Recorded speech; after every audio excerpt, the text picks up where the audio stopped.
இந்த வீடியோவில் நம்ம ரெண்டு விதமான நியூஸ் பார்க்க போகிறோம். அதில் முதல் நியூஸ் என்ன அப்படின்னா, பிரபல ஹாலிவுட் ஆக்டரோட டெத்து தான். பிரபல ஹாலிவுட் ஆக்டர் யார் அப்படின்னா சாட் மெக்வின் அவர்கள் தான். இவரை ஏராளமான சினிமா ரசிகர்களுக்கு தெரிஞ்சிருக்கும். இந்த கராத்தே கிட் படம் இருக்கு இல்லையா, அந்த ஒரு படத்தில் ரொம்பவே முக்கியமான ஒரு கேரக்டர் பண்ணியிருந்தார்.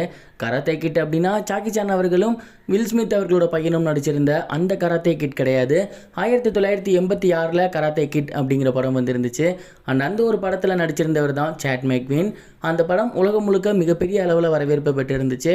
அந்த ஒரு படத்தின் வெற்றியால் இவர் ஏராளமான ரசிகர்களை பெற்றிருந்தார். அதை தொடர்ந்து ஃபயர் பவர் அப்படிங்கிற படம் ஒன்று பண்ணியிருந்தார். அதுக்கப்புறம் இந்த கராத்தே கிட் 2 அப்படிங்கிற படத்தில் மறுபடியும் நடிச்சிருந்தார்.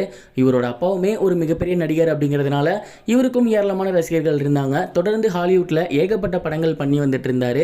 இந்த ஒரு நிலையில் சமீபத்தில் ஒரு சில வருடங்களுக்கு முன்னாடி அவருக்கு சினிமாவில் நடிக்கும் போது ஒரு அடிபட்டு இருந்துச்சு.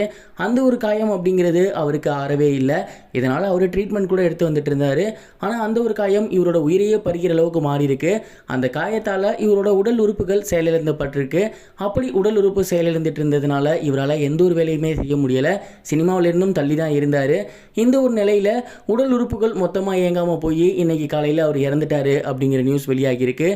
இந்த ஒரு நியூஸை அவரோட ஃபேமிலி மெம்பர்ஸ் தான் அஃபிஷியலாக அனௌன்ஸ்மெண்ட் பண்ணியிருக்காங்க. சேட் அவர்கள் இறக்கும்போது அவங்களோட ஃபேமிலி மெம்பர்ஸும் சரி, அவரோட வக்கீலும் சரி கூட இருந்திருக்காங்க. உயிரெல்லாம் மாற்றிருக்காங்க. அவரோட மரணம் இயற்கையானே தான் அப்படிங்கிறதும் தெரிய வந்திருக்கு. இந்த நியூஸ் அஃபிஷியலாக வெளியே வந்ததுலேருந்து உலக சினிமா ரசிகர்கள் எல்லாமே சேட் அவர்களுக்கு கண்டோலன்ஸ் மெசேஜ் தெரிவித்து வந்துட்டு இருக்காங்க. ஹாலிவுட் திரையுலகமும் சேட் அவர்களுக்கு கண்டோலன்ஸ் மெசேஜ் தெரிவித்து வந்துட்டு இருக்கு. இது ஒரு புறம் இருக்க, அன்னியன் படத்தில் குட்டி அம்பி கேரக்டர் பிளே பண்ணியிருந்தவர் தான் விராஜ். இந்த ஒரு கேரக்டரை நம்ம யாராலையும் மறக்கவே முடியாது. அந்த அளவுக்கு ரொம்பவே சூப்பராக ரொம்பவே இன்னசென்ட்டாக அந்த ஒரு கேரக்டர் பண்ணியிருப்பாரு விராஜ் அவர்களை. அதை தொடர்ந்து சென்னை 6,28,000 அந்த படத்தில் பார்த்துருப்போம். அந்த ஸ்கூல் பையன் கிரிக்கெட் விளையாட்டு பேட்டை வாங்கிட்டு போவாங்க இல்லையா, அந்த ஒரு கேரக்டர் ரொம்பவே நக்கலாக பண்ணியிருப்பாரு. சென்னை 6,28,000 பார்ட் 2ல் கொஞ்சம் வில்லத்தனை காட்டி வந்திருப்பாரு. இவரை நிறைய பேத்துக்கு நடிகர் சின்ன வயசுலேருந்து இருக்காரு அப்படிங்கிறது தெரியும். ஆனால் இவர் விஜய் அவர்களுக்கு சொந்தக்காரர் அப்படிங்கிறது எத்தனை பேத்துக்கு தெரியும் அப்படின்னு தெரியல. எஸ், விஜய் அவர்களோட அம்மா இருக்காங்க இல்லையா, அவங்களோட அண்ணன் சுரேந்தர் அவர்களோட சொந்த பையன் தான் இந்த விராஜ் அவர்கள்.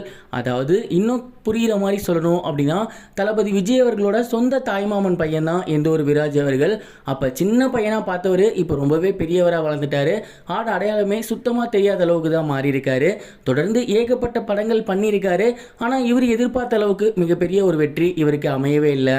விராஜ் அவர்கள் நினச்சிருந்தா நான் விஜய் சாரோட சொந்தக்காரர் அப்படின்னு அவருக்கு பின்புலத்தை கூட்டிக்கிட்டு இருக்க முடியும், இன்ஃப்ளூயன்ஸ் யூஸ் பண்ணியிருக்க முடியும். ஆனால் எந்த ஒரு இடத்துக்கிட்டையுமே அந்த விஷயங்கள்லாம் செய்யாமல் அவரோட உழைப்பை மட்டுமே நம்பி தோத்து போயிருக்காரு. இது எவ்வளவோ பெட்டர் அப்படிங்கிற மாதிரி தான் எனக்கு தோணுது. இருந்தாலும் இன்னும் கொஞ்சம் முயற்சி எடுத்திருந்தா வந்திருப்பாரோன்னு எனக்கு தோணுது. எது எப்படியோ எனக்கு அன்னியன் படத்தில் இவரோட கேரக்டர் ரொம்ப பிடிக்கும். இதை பற்றி நீங்கள் என்ன நினைக்கிறீங்க? இது முன்னாடியே தெரியுமா? கமெண்ட் பாக்ஸில் ஷேர் பண்ணுங்க. இது வரைக்கும் கனெக்டிங் டிவிக்கு சப்ஸ்கிரைப் பண்ணனா மறக்காம சப்ஸ்கிரைப் பண்ணிக்கங்க. உடனடி அப்டேட்ஸ் பெறுவதற்கு நோட்டிஃபிகேஷன் பெல்லையும் கிளிக் பண்ணிக்கங்க.